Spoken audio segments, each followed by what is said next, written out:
यावतमाळ जिल्ह्यात 34 बेपत्ता मुलींच्या चर्चेमुळे वातावरण तणावपूर्ण झाले आहे.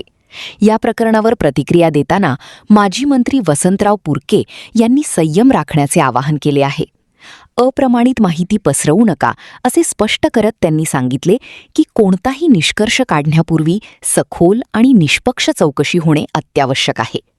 दरम्यान या प्रकरणात काही ठिकाणी विविध आरोप आणि चर्चा सुरू असून समाजात तणाव निर्माण होऊ नये यासाठी जबाबदारीने वागणे गरजेचे असल्याचेही त्यांनी नमूद केले. दोषी कोणत्याही समाजातील असो त्याच्यावर कठोर कारवाई झाली पाहिजे अशी ठाम भूमिका त्यांनी मांडली. दिवसापूर्वीपासून माझ्या जिल्ह्यामध्ये आणि विशेषतः पूर्ण महाराष्ट्रामध्ये जी नॅशनल न्यूज बनलेली आहे त्याच्यात विशेषतः आदिवासी 34 मुली ह्या पळवल्या गेल्या, त्यांचं सक्तीने धर्मांतर केलं गेलं आणि त्यांचं शारीरिक शोषण देखील केलं गेलं. अशा प्रकारची पूर्णतः वार्ता सगळीकडे पसरलेली आहे.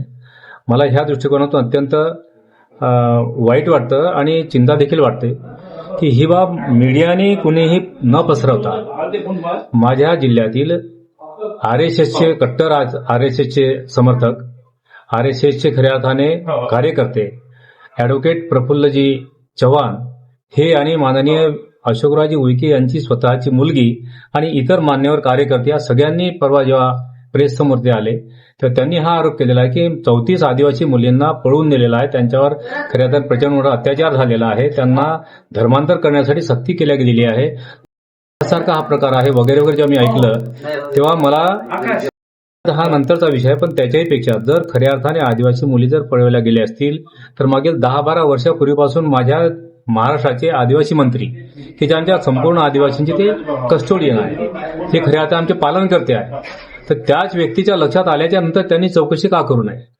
माझं तर हे म्हणणं आहे की या प्रकरणामध्ये जे दोषी असतील त्याची मायक्रो इन्व्हेस्टिगेशन करावं, हा संपूर्ण छडा लावावा, जो भेटेल त्याच्यावर कारवाई करावी. म्हणजे कुठला आहे किंवा काय ह्याचा सुद्धा तपास तुम्हाला करता येईल. त्यात हिंदू मुलं आहे किंवा मुस्लिम मुलं आहे की बौद्ध मुलं आहे, कुठल्याही माणसाला ती एक विकृत प्रवृत्ती असते, ती जर शोधायची असेल तर मीडियावर आरोप करण्यापेक्षा मीडिया तर ही संपूर्ण माहिती देणारच आहे. मीडिया याच्यासाठी आहे की घडलेल्या समस्यांच्या संदर्भात सरकार दरबारी या सगळ्या बाबी नेणं आणि अन्यायग्रस्त लोकांना न्याय देणं. तर अशा स्थितीमध्ये घडलेली घटना ही अत्यंत दुःखदायक आहे, आम्हाला खरं तर भीती वाटणारी आहे. म्हणून जर या 34 मुली पळवल्या गेल्या असेल आदरणीय अशोकराव उईके साहेबांच्या कार्यकर्त्यांच्या म्हणण्याप्रमाणे, तर तात्काळ अशोकराव उईकेंनीच राजीनामा दिला पाहिजे, कारण ते आमचे पालन करते आहे. आदिवासींचा तो खऱ्या अर्थाने जर अस्सल आदिवासी असेल तर त्यांनी ही बाब खूप गांभीर्याने घेतली पाहिजे. आणि त्या आता मी स्वतः राजू तोडसामांची क्लिप ऐकली की ते म्हणतात यातलं बिलकुल काही खरं नाही आहे. मग खरंच जर ना ते एकाच पक्षाचे हे लोक 2-2 तोंडाने बोलतात कसे? अत्यंत बेजबाबदारपणे जर कोणी लोक बोलत असतील तर ज्या लोकांनी अशा प्रकारचं धर्मविद्वेष निर्माण करण्याचं वातावरण निर्माण केलं त्यांच्यावर कारवाई झाली पाहिजे. नाही तर मग अशोकराव उईकेंनी पुढाकार घेऊन अतिशय निर्भीडपणे बेदरकारपणे लोकांसमोर सत्यस्थिती मांडली पाहिजे. चिंताकुमार म्हणतात ते आपण काही जर खरं नसेल, कोणावर जर गुन्हा दाखल केला नसेल, कोणाची तक्रार जर नसेल तर ज्यांनी हे जाणीवपूर्वक वातावरण निर्माण केला, धर्मविद्वेष निर्माण करण्याचे प्रयत्न केले त्यांच्यावर कारवाई झाली पाहिजे या मताचा मी आहे. अन्यथा आम्ही देखील मोर्चा काढल्याशिवाय राहणार. गुन्हा दाखल करताना जो कोणी दोषी असेल त्याच्यावर आमचं काय म्हणणं, गुन्हा ज्यांनी घडला असेल ना, जो दोषी असेल त्याच्यावर कारवाई करा. आणि समजा दोषी सापडलेच नसतील ते हे वातावरण निर्माण करण्याचा ज्यांनी गुन्हा केलेला जे दोषी आहे त्याच्यावर देखील कारवाई करा. 34 आदिवासी मुलींवरती अशा प्रकारचा अत्याचार झाला, अन्याय झाला, त्यांना त्यांच्यावर जबरदस्तीने धर्मांतर केलं गेलं असा जर तुम्हाला आरोप करत असेल तर 34 मुलींचा पहिल्यांदा शोध घेतला पाहिजे. आणि त्यात आदिवासी 34 तुम्हाला कशा दिसल्या? मग त्याही खरं जर आदिवासी असतीलच तर त्यांना न्याय देण्यासाठी यांनीच पुढाकार घेतला पाहिजे. स्वतः त्यांची अशोकराव उईकेंची मुलगी तिथे आहे, काही कार्यकर्ते तिथे, मग कोणाचं नाव घेतलं? 34 मुली कोणाची ही त्यांनी स्पष्ट करावं ना. मग 34 मुली या आदिवासी नाहीत ही त्यांनी सिद्ध करावं, म्हणजे डिक्लेअर केलं पाहिजे.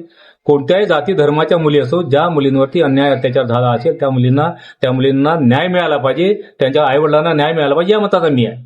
जात धर्मपंथ नंतर आहे. आम्ही भारताचे लोक आहोत, आम्ही नागरिक आहोत आणि म्हणून भारतातल्या कुठल्याही समाजाच्या माणसावर जर अत्याचार झाला असेल तर त्याला न्याय देणं हे लोकशाहीतलं महत्वाचं काम आहे.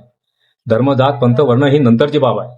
पण माझ्या माहितीनुसार जेव्हा किंवा कुठलेही इलेक्शन लागतात तेव्हा आरएससीचे लोक, बीजेपीचे लोक एकच करतात की हिंदू आणि मुस्लिम यांच्यामध्ये जर वाद निर्माण झाला की आपल्याला सहज मतं मिळतात, या मतांच्या राजकारणासाठी जर धर्मांतरणाचा प्रकार जर कोणी बाहेर आणत असतील तर त्यांच्यावर देखील कठोर कारवाई झाली पाहिजे, कारण तो देखील घटनात्मक दृष्ट्या अत्यंत मोठा गुन्हा आहे.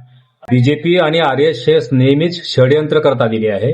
जेव्हा जेव्हा या देशाचे प्रश्न जेव्हा मोठे प्रखरपणे समोर येतात किंवा तीव्रता जेव्हा संपूर्ण समाजामध्ये निर्माण होते तेव्हा ते संपूर्ण त्या विषयांवरती पडदा पाडण्याचा सगळा प्रकार हे करत आलेले आहे. आणि म्हणून ते एफस्टीनचं प्रकरण आहे ते दाबण्याचे प्रयत्न केले. ते अशोक खराचं प्रकरण आहे ते दाबण्याचे प्रयत्न करतात.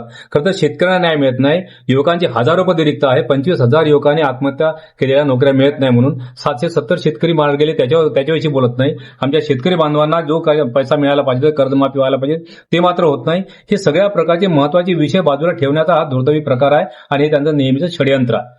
म्हणून माझी त्यांना आग्रहाची विनंती आहे की याच्यासाठी आदिवासी मुलींचं भांडवल करून, आदिवासी मुलींना बदनाम करून, आदिवासी समाजाला बदनाम करून अशा प्रकारचं तुम्हाला धार्मिक विद्वेष निर्माण करण्याचा प्रकार हा तुम्ही थांबवला पाहिजे या मतात मी आहे.